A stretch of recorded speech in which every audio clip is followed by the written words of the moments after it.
Hello, I'm Lynn Wolf, Managing Editor of Rural Lifestyle Dealer Magazine, with my From the Field column for our Fall 2015 issue.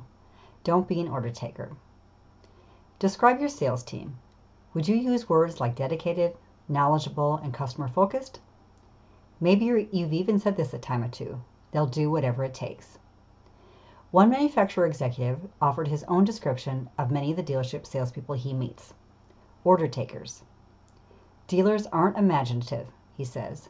They don't care about selling anything until after someone comes in and asks for it. They sit in their offices and wait for someone to come in, he says. In the interest of full disclosure, this short line manufacturer was frustrated because he had a new product and dealers and their sales teams weren't interested in learning about it, much less promoting it. Instead, he says, they were continuing to settle for selling familiar equipment, the same variation of models they've been selling for years. He says, I read articles about how innovative dealers are today, and they are in some aspects, but many are only order takers, not salespeople, he says. Before you discount his comments as just another manufacturer who has no idea of the realities of running a dealership, take the time to prove him wrong. For a month or even a week, clock, track, and analyze your sales team like you do your service technicians. For instance, ask your sales team to plan a full week schedule, who they plan to contact in person or by phone each day, what they'll talk about, how long they'll set aside for each meeting, and what the result will be from that meeting. Make sure this just isn't a glorified to-do list, but an action document for which they'll be held accountable at the end of the week. Be ready to ask them what threw them off schedule and off goal. Have them document why they lost a sale, including details about who the customers bought from instead. Then do this again and again. You'll quickly uncover the order takers who have been hiding out in your dealership. They won't like it, and you probably won't like it. After all, dealerships are supposed to be a nice place to work.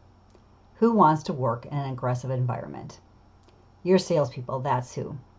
It should be part of what drives them. There's lots of talk about relationship building in sales, and that's true. But at some point, your salespeople need to make the sale, not just to ask for the sale.